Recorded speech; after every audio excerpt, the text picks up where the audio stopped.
All right, Mr. Morris, you brought this case before the court. What's going on? Well, I come to you today, Your Honor, because I'm trying to get my child support reduction. Okay. All right. Based on what? Like, what's going on? Well, I currently pay $880 a month for child support. Okay. I also pay $362 for health insurance.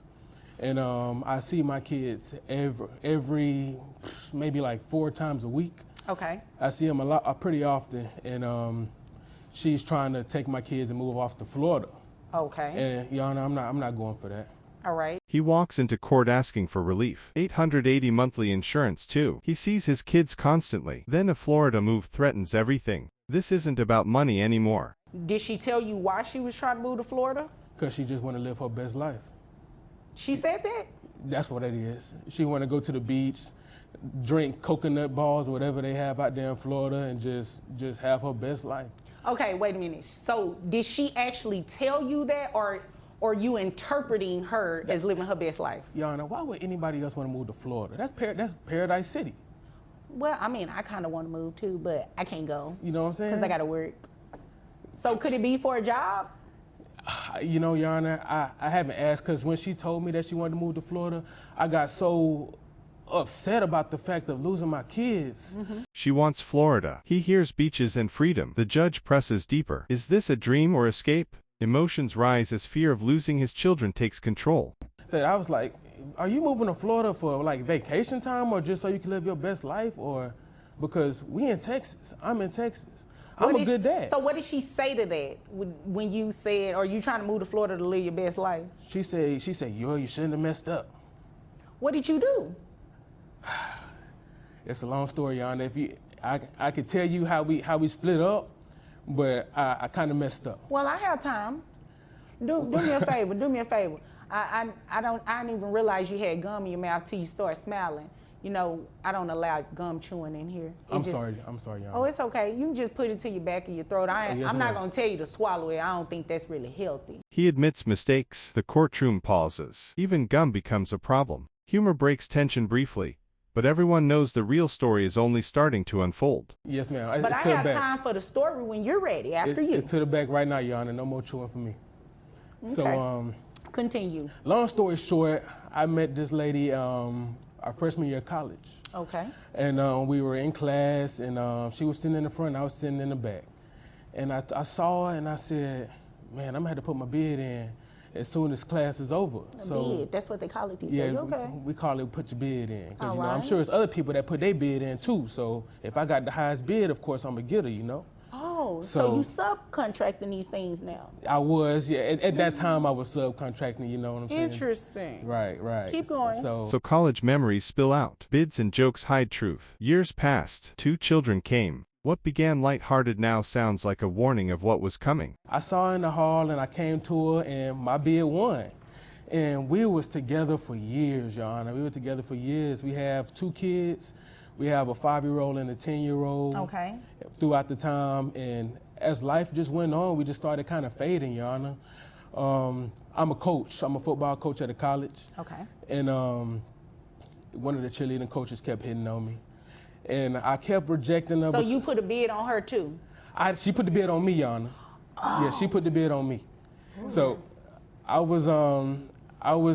gave in to that bid. She had a high bid. He explains fading love, coaching life, temptation, poor choices. The court listens calmly. Accountability starts replacing charm as consequences slowly move closer. And at the time, my lady, she wasn't putting in no more bids on me. She wasn't cooking me dinner. She wasn't massaging me like she used to. She wouldn't even let me watch sports on Sundays, Your Honor, because she wanted to watch The Bachelor. So it just wasn't working. And I gave in to what was going on, and I messed up. She saw my phone. She saw that I was with her a few times, and she left me, Your Honor. Okay. She left me. That was a very colorful story. It's very interesting. I hear the word bid. I think about someone, you know, trying to do construction on my home. So it's just interesting hearing you use that term referring to relationships. Excuses turn personal. Neglect, phones, Sundays, another woman. The judge reframes the story. This isn't comedy. It's responsibility meeting reality in court. Okay, so You don't want her to move to Florida, No, ma'am. all right? And you want your child support reduced as a result if she does move?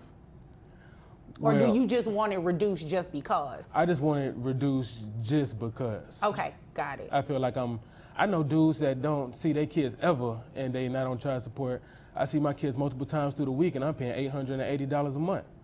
Okay. Fair enough. I believe I have majority of what I needed. Okay, is there anything else you wanted me to know before I move over to her?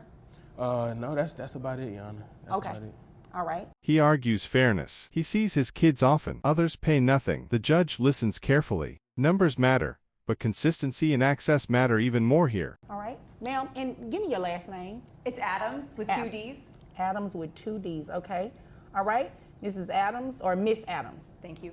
Okay, Miss Adams. So tell me about, so this story that he told, he actually, you know, you won the bid.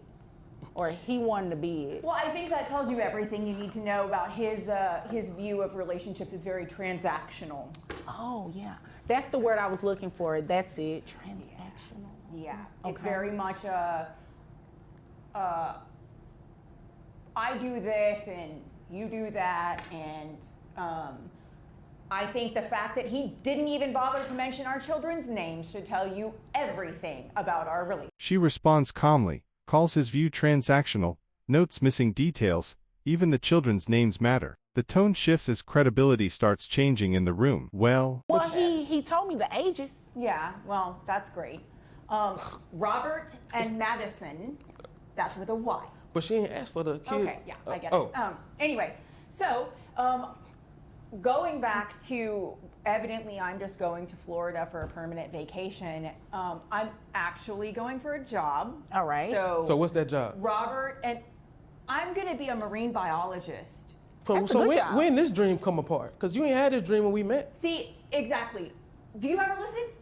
Miss Adams, Miss sorry. Adams, I need you to talk directly to me, okay? Yes, ma'am. And Mr. Morris, I've given you an opportunity to speak. Florida isn't a vacation. She explains the job. Marine biology. Dreams evolve. The judge demands focus. Emotions clash as both parents fight to be heard. Let me hear what she has to say. You're right, and Judge, I'm people sorry. can change dreams. I mean, depending on how long you guys have been apart, a lot could have changed in her life. It's just she taking my kids, Judge. It's Okay, just- well, let's hear what she has to say. You're right. You're right. She said marine biologist, right? Yes. That sounds like a really good job, and I want to hear about it. See how much money she makes. She all just right? having random dreams, Judge, but it's all Okay, good. that's great, but I need to see how much money she's making. Right. Okay? I'm sorry. All Your Honor. right. Yeah, less talking, more listening.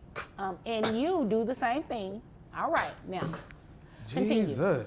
So I'm taking the kids to Florida because I have a greater job opportunity. Okay. The judge redirects everything. Less arguing, more listening. Job income matters. Motives matter. Moving for opportunity changes the entire financial conversation in court. And, you know, it's so interesting to me that he says that he sees the kids 4 times a week.